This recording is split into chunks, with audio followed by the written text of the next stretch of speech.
지금 뭐 하는 거야? 이게 도대체 무슨 짓이야? 애들 있는 집에서. 죄송합니다.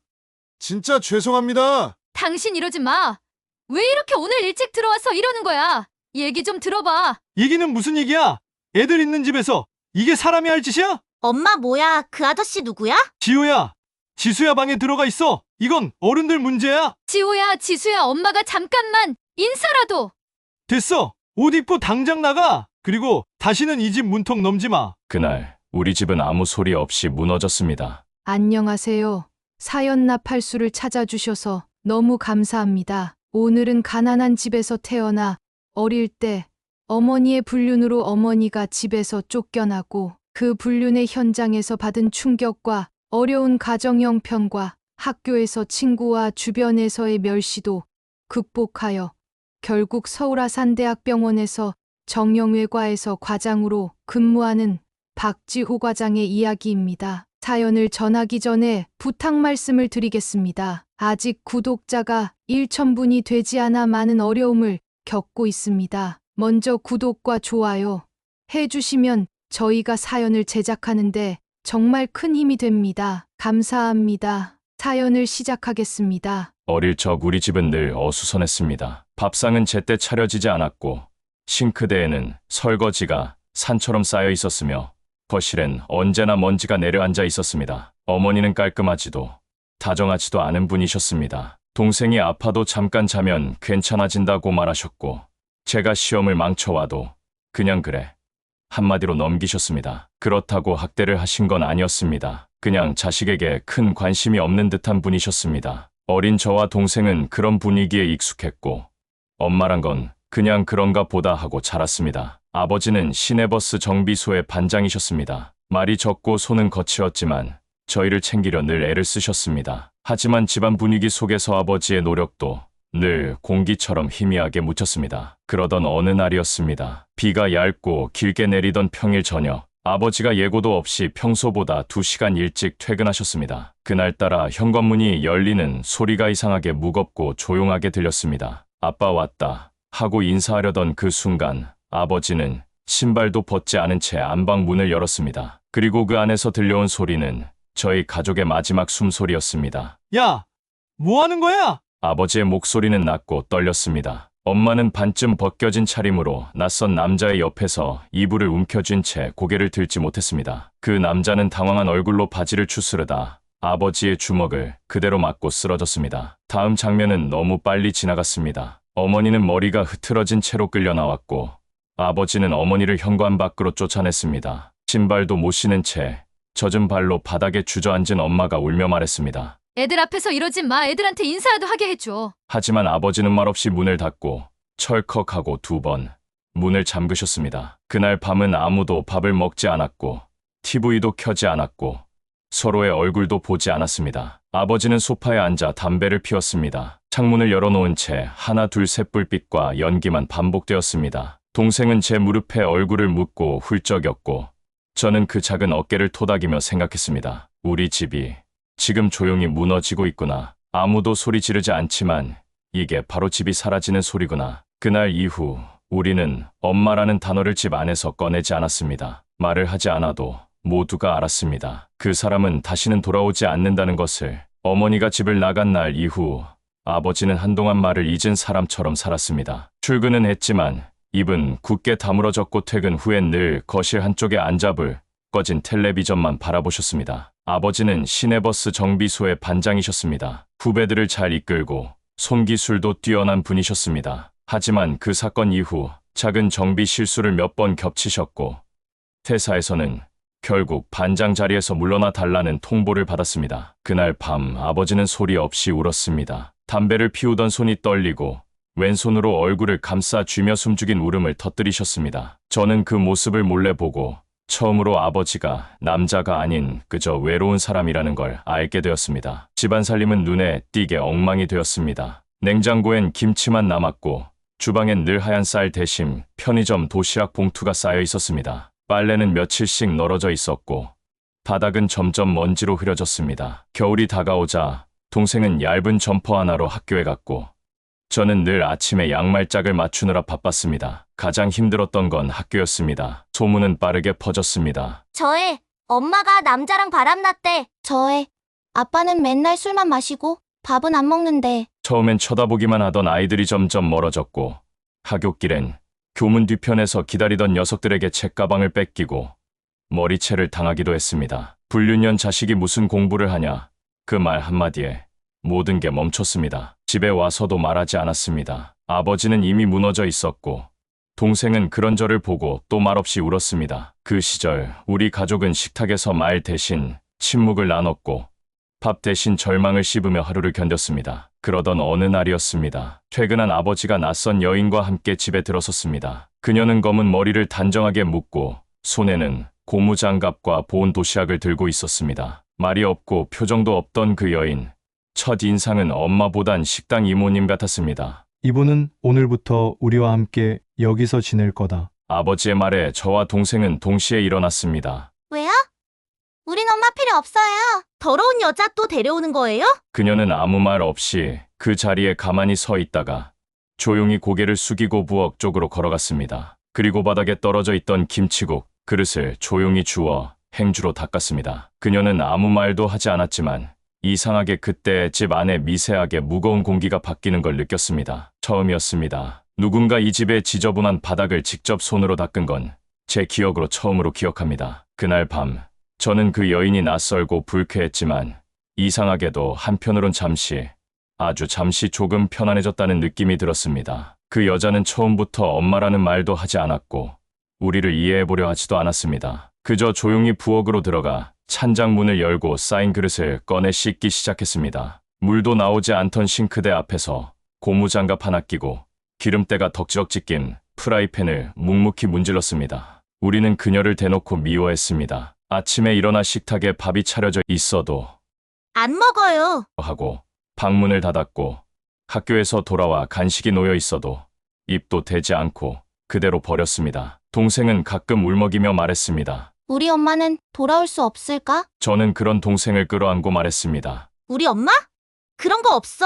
엄마는 그냥 다른 남자 따라간 사람이야. 그때마다 거실 구석 미닫이 문 하나 너머에서 그 여자가 바느질을 멈추는 기척이 느껴졌습니다. 하지만 그녀는 한 번도 울지 않았고 우리 앞에서 억지 미소조차 짓지 않았습니다. 그러던 어느 날 동생이 학교에서 맞고 돌아왔습니다. 교실에서 애들이 떠들었다고 불륜녀 자식이라며 상처 입은 말들이 섞여 있었답니다. 동생은 입술이 찢어진 채 울면서 말했습니다. 엄마가 없어서 맞은 거야.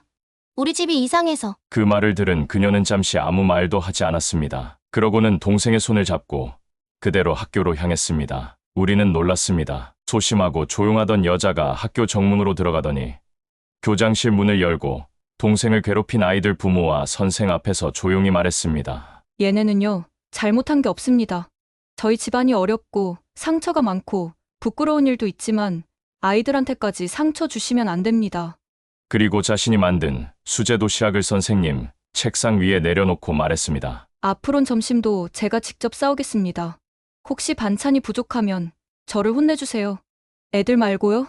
집으로 돌아오는 길, 그녀는 동생에게 아무 말도 하지 않았습니다. 다만 엘리베이터 안에서 조용히 동생의 머리를 쓰다듬었습니다. 그리고 집에 들어오자마자 묵은지와 고등어를 꺼내 된장을 풀고 조림을 끓였습니다. 식탁에 올려진 고등어살을 작게 잘라 저희 접시에 담고 자신은 뼈 부분만 남긴 걸 꼭꼭 씹어 먹었습니다. 아줌마, 이거 살이 없는데요. 동생이 묻자 그녀는 웃으며 말했습니다. 난 이게 더 맛있어.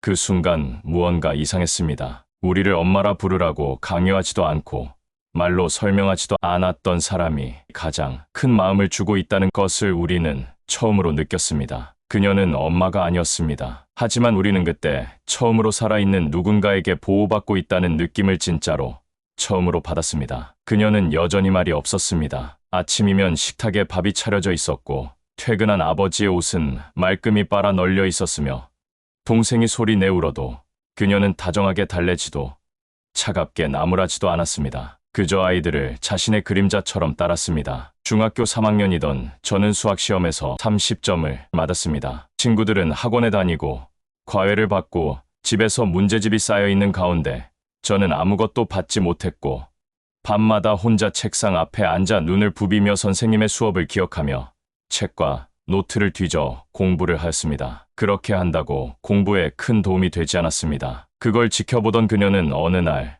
중고 컴퓨터 2대를 사오셨습니다. 그건 당시 아버지 월급의 1.5배에 해당하는 금액이었습니다. 그녀는 아무 말도 없이 컴퓨터를 조립했고, 그리고 난 후에는 인터넷 수업을 들을 수 있도록 저와 동생에게 배려해 주었습니다. 그녀는 EBS라는 사이트를 알려주며 여기엔 공짜 강의가 많다며 저보고 하루에 2강씩 들으라고 했습니다. 저와 동생은 헤드셋을 끼고 컴퓨터 앞에 앉아 공부를 하기 시작하였고, 이해가 되지 않는 수학은 어떨 때는 같은 부분을 10번도 넘게 들은 적도 있었습니다. 그러자 저와 동생은 공부가 너무 재미있어지게 되었고, 하루 종일 컴퓨터 앞을 떠나지 않았습니다. 그녀는 제가 앉은 책상 옆에서 바느질을 시작했습니다. 밤 12시가 넘도록 그녀는 제 옆에서 단추를 달고 이름표를 꿰고 아이들 턱받이를 만들며 소일일로 작은 돈을 벌어오셨습니다. 그런 날들이 몇 달이 지나자 저는 어느 순간 짜증이 났습니다. 왜 그렇게 하세요?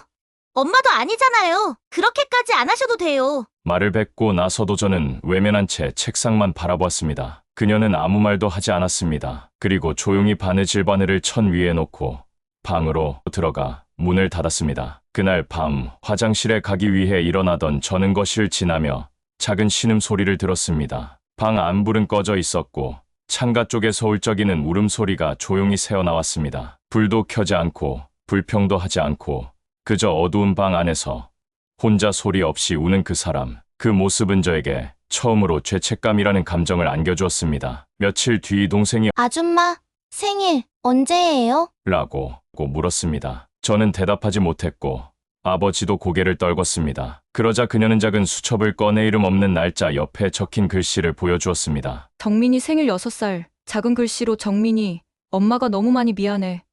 그녀가 과거에 잃은 아이의 생일이었습니다. 그 수첩 옆에는 지호 생일, 5월 13일 지수 생일, 9월 2일 우리 형제의 이름이 정민이 옆에 같은 크기의 글씨로 적혀 있었습니다. 그날 저는 처음으로 깨달았습니다. 그녀는 우리에게 엄마가 되려 한 게 아니라 잃어버린 아들을 다시 키우듯 우리 둘을 목숨처럼 안고 있었던 거란 걸. 우리가 그녀에게 엄마도 아니면서 왜 이래요?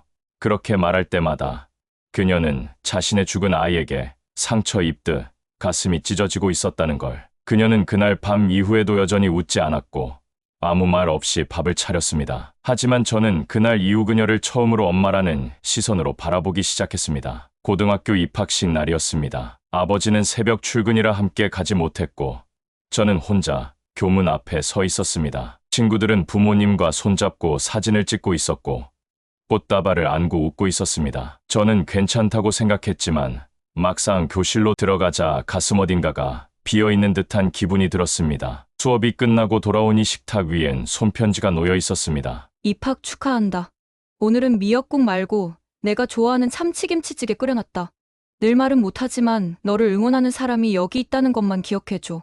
붓펜으로 눌러 쓴 듯한 조금은 삐뚤한 글씨. 그 글을 몇 번이고 읽었습니다. 응원하는 사람이라는 말이 그날 처음으로 따뜻하게 들렸습니다. 그 후로 작은 것들이 눈에 들어오기 시작했습니다. 내가 아끼던 셔츠에 단추가 떨어졌을 때 다음 날 아침 그 단추가 다시 달려 있었습니다. 새벽까지 공부하다 잠든 날 깨보면 책상 옆에 따뜻한 수건과 꿀차가 놓여 있었습니다. 누가 줬냐고 물으면 아무도 없었다고 했지만 언제나 그 자리에 그녀의 흔적이 남아 있었습니다. 동생은 초등학교 고학년이 되면서 자주 투정 부렸습니다. 엄마는 나한테만 뭐라 해.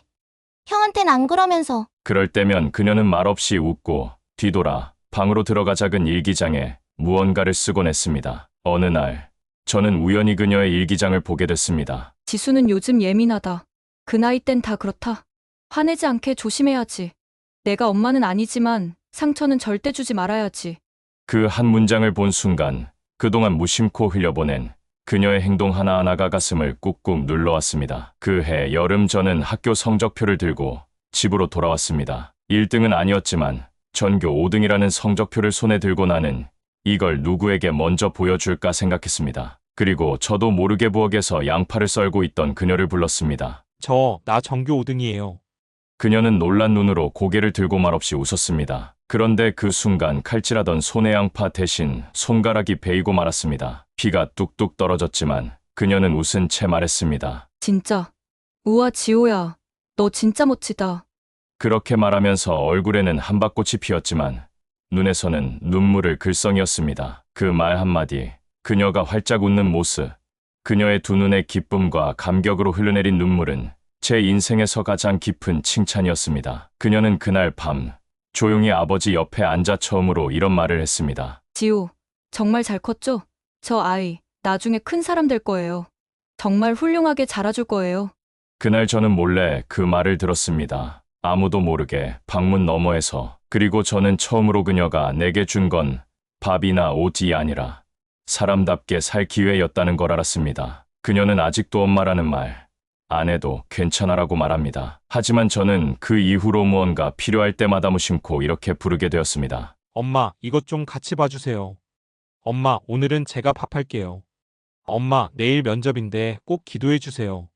그 사람은 어느 날 갑자기 우리 가족이 된 것이 아니라 매일매일 아주 조용히 눈물 섞인 숨결로 엄마라는 자리를 만들어 온 사람이었습니다. 고3 겨울방학이 막 시작되던 어느 날이었습니다. 학원에서 늦게 돌아온 저는 부엌에 불이 꺼져 있는 걸 보고 이상하다는 생각이 들었습니다. 항상 불을 켜놓고 국물 하나라도 끓이던 그녀였기에 그 고요함이 더 낯설었습니다. 방문을 열자 그녀는 거실 바닥에 쓰러져 있었습니다. 바느질하던 실이 바닥에 흩어져 있었고 손은 차가웠으며 입술은 마르고 창백했습니다. 엄마, 그날 처음으로 저는 소리쳤습니다. 이모, 아줌마가 아니라 진짜 엄마에게 부르는 간절한 목소리로 부르는 엄마라는 이름. 저는 정신없이 119에 전화해서 다급하게 도움을 요청했습니다. 119가 도착하기 전까지 저는 그녀의 손을 꼭 붙잡고 계속해서 그 이름을 불렀습니다. 엄마, 제발 눈 좀 떠봐요. 나 아직 말 못했어요. 엄마, 진짜 엄마라고. 나 엄마 없으면 안 돼요, 제발. 병원에 서는 과로로 인한 빈혈과 탈수, 영양실조, 그게 겹쳐져 쓰러진 거라고 했습니다. 그녀는 평소에도 식사를 제대로 하지 않았습니다. 항상 우리 접시엔 살코기와 반찬이 있었고 그녀는 뼈다귀를 발라 먹으며 난 이게 더 맛있어. 라고 말하곤 했습니다. 그 말이 진심이 아니라 희생이었다는 걸 우린 그제서야 완전히 알게 되었습니다. 병실에서 그녀는 며칠 동안 의식을 잃은 채 누워 있었습니다. 그 침대 옆에서 우리는 돌아가며 밤을 새웠습니다. 동생은 종이에 색연필로 엄마 얼른 나와주세요. 라고 적은 편지를 써서 병상 옆에 붙였습니다. 저는 그녀의 손을 꼭 잡고 밤마다 기도했습니다. 내가 더 공부 잘할게요. 돈 많이 벌어서 엄마 고생 안 하게 할게요.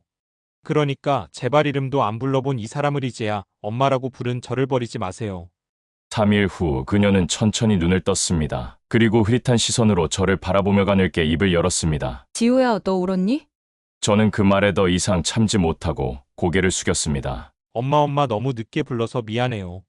그녀는 미소를 지었습니다. 눈가에는 눈물이 고여 있었지만 입술은 그 어느 날보다 따뜻한 곡선을 그리고 있었습니다. 그날 이후 우리는 서로를 완전히 놓지 않았습니다. 더 이상 그녀를 엄마 아닌 사람이라 생각하지 않았고 그녀 또한 우릴 자기 자식 이상으로 껴안아 주셨습니다. 그녀의 병실에서 우리는 세상에서 가장 조용하지만 단단한 가족이 되었습니다. 시간은 흘러 저는 서울 아산대학병원의 정형외과 과장이 되었습니다. 해외 학회에서 발표를 하고 환자들의 이름을 기억하지 못할 만큼 바쁘게 살아가고 있지만 하루도 그 사람의 얼굴을 잊은 날은 없습니다. 동생은 하이닉스 반도체 부장으로 국내외를 오가며 일하고 있고 내달 첫 주말 우리는 둘 다 한 명의 여인을 위해 서울 외곽의 작은 집으로 모입니다. 그곳은 우리 형제가 힘을 모아 그녀를 위해 준비한 단독주택입니다. 작은 텃밭과 고양이 한 마리, 낮은 울타리 너머로 풍겨오는 된장찌개의 냄새가 언제나 어릴 적 부엌의 그 기억을 떠올리게 합니다. 그녀는 여전히 우릴 자식이라 부르지 않습니다. 그저 얘들아 왔니? 라고 말하고 밥을 차려주고 이건 좀 싱겁지 않니? 하고 물어보며 웃으십니다. 하지만 우린 이제 이야기의 끝에서 한 단어로 그녀를 부릅니다. 엄마, 된장찌개 진짜 끝내줘요. 엄마 아버지 제사 준비는 제가 할게요. 엄마, 우리 아들도 다음 달이면 초등학교에 들어가요. 엄마한테 배운 대로 키울 거예요. 그럴 때면 어머니는 아무 말 없이 웃으며 반찬을 하나 더 덜어줍니다. 작년 겨울 그녀의 환갑을 조용히 챙기던 날이었습니다. 식탁 앞에서 동생이 갑자기 울음을 터뜨렸습니다. 엄마 아니었으면 우리 지금 이 자리에 없었을 거예요. 저도 그 말에 고개를 들 수 없었습니다. 어릴 적 학교에서 맞고 돌아왔을 때 학교에 조용히 찾아가다 놓은 눈빛으로 지켜줬던 그 여자. 살코기를 우리에게 주고 자신은 뼈다귀를 발라먹으면 한 이게 더 맛있어라던 그 여자. 그 여자가 우리 인생을 다시 써줬습니다. 식사 후 저는 조용히 편지 한 장을 건넸습니다. 엄마, 저희가 드릴 수 있는 건 집도, 돈도, 성공도 아닙니다. 그저 이제서야 당신을 진짜 엄마라고 부를 수 있는 이 마음 하나입니다. 늦어서 미안해요. 그리고 살아줘서 정말 감사합니다. 어머니는 말없이 편지를 가슴에 안고 길게 눈을 감으셨습니다. 그 눈가엔 말없이 흘러내리는 한 줄기의 눈물만 있었습니다. 그건 지난 세월 동안 묻어두셨던 수많은 눈물의 조각들이 이제야 흘러나오는 듯한 조용한 감동의 강물이었습니다. 피 한 방울 안 섞였지만 저에게는 단 하나의 어머니였습니다. 엔딩 자막이 이야기를 듣고 당신도 누군가를 엄마라고 다시 불러주고 싶어졌다면 그건 사랑이 아직 당신 안에 있다는 뜻입니다. 이것이 이 이야기의 마지막입니다. 어머니는 다시 태어나 한 가족을 만들었고 자식들은 세상 누구보다 아름다운 방식으로 저의 어머니에게 진심을 돌려드렸습니다. 지금 이 이야기를 듣는 시청자들도 묵묵히 살아가는 주변의 누군가에게 마음 한 자락 내어주고 싶어질 것이라 믿습니다. 그리고 꼭 구독을 눌러주시고 저와 어머니를 위해서도 응원의 댓글을 보내주시리라 믿습니다. 감사합니다.